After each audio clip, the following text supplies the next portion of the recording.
En Amérique centrale, au début du XIVe siècle, un peuple s'installe dans une zone marécageuse délaissée par les grandes cités-États de l'endroit. En 1325, ils fondent une ville sur une petite île au bord du lac Texcoco.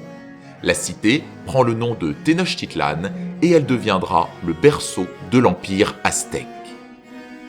En Angleterre, les vassaux du roi Édouard II se plaignent du favori Hugues le Despenser, qui utilise son influence sur le roi pour gagner en pouvoir et en richesse. Certains finissent par se révolter sous l'égide de Roger Mortimer, un puissant seigneur des Marches galloises. Vaincu, ce dernier est emprisonné à la Tour de Londres, dont il s'évade en 1323. Concernant notre carte de France, avec l'arrivée de Charles IV au trône, le comté de la Marche revient dans le domaine royal. Le comté de Bourgogne, quant à lui, revient entre les mains de Jeanne de Bourgogne, la fille de Mao d'Artois, à la mort de son époux Philippe V. Lors de son accession au trône, Charles a été soutenu par Louis le Boiteux, le fils de Robert de Clermont, le dernier enfant de Saint-Louis, comte de Clermont et seigneur de Bourbon. Pour le remercier de son soutien, Charles élève la seigneurie de Bourbon en duché et il fait un échange. Le comté de Clermont passe à la couronne et Louis devient comte de la Marche et pair de France. Charles est le dernier enfant de Philippe IV et de Jeanne de Navarre. Il est d'abord marié à Blanche de Bourgogne, la fille de Mao d'Artois, qui lui donne un fils qui meurt à 8 ans. Une fois divorcé, il se remarie avec Marie de Luxembourg, qui meurt avec l'enfant qu'elle portait au cours d'un accident. Il prend alors une troisième femme, Jeanne d'Évreux, qui accouche de 3 filles. Voyons maintenant comment Charles accède au trône. En 1322, son frère Philippe meurt de maladie et il n'a pas moins de 4 filles encore en vie. Le royaume va alors agir en regardant ce qui a été fait avant. Or, lorsque Philippe V a accédé au trône à la mort de Louis X, il est passé outre le droit de la fille de Louis. Jeanne avait été écartée pour tout un tas de raisons, mais il n'empêche qu'il y a désormais une sorte de jurisprudence. Le frère du souverain décédé passe avant les filles de celui-ci. Charles s'inscrit dans ce contexte et il est sacré roi sans aucune contestation.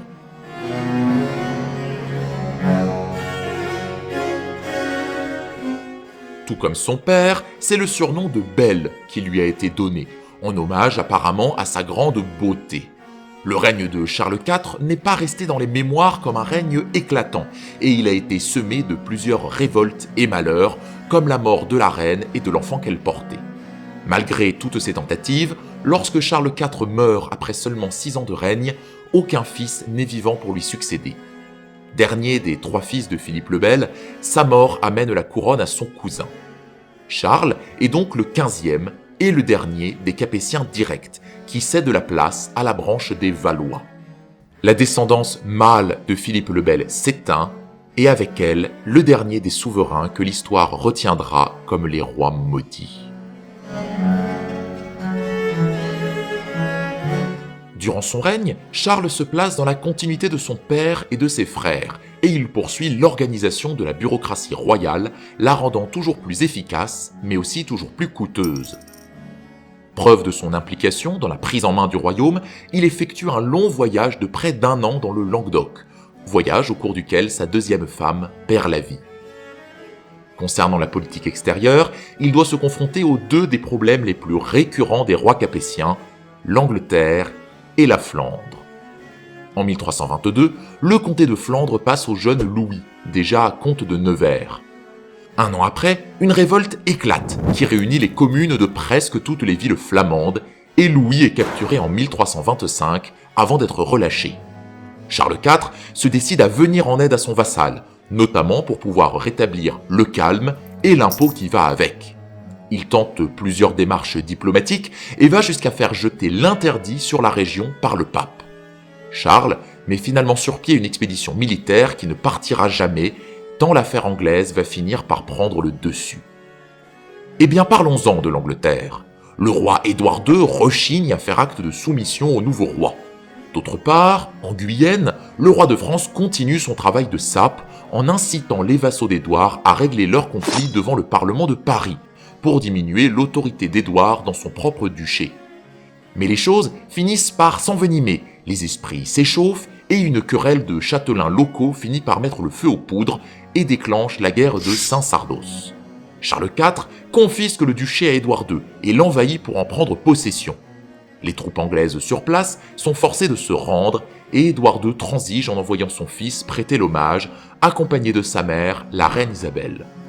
Ils vont alors se liguer avec Mortimer et d'autres barons exilés et après avoir fait alliance avec le comte de Hainaut, envahissent l'Angleterre, rallient les mécontents, font abdiquer Édouard II et l'emprisonnent.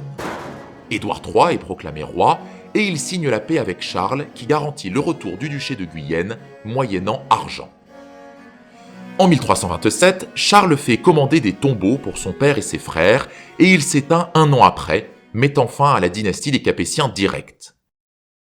En 13 ans, tous les fils de Philippe le Bel sont morts sur le trône et il est désormais temps de passer à la dynastie des Valois.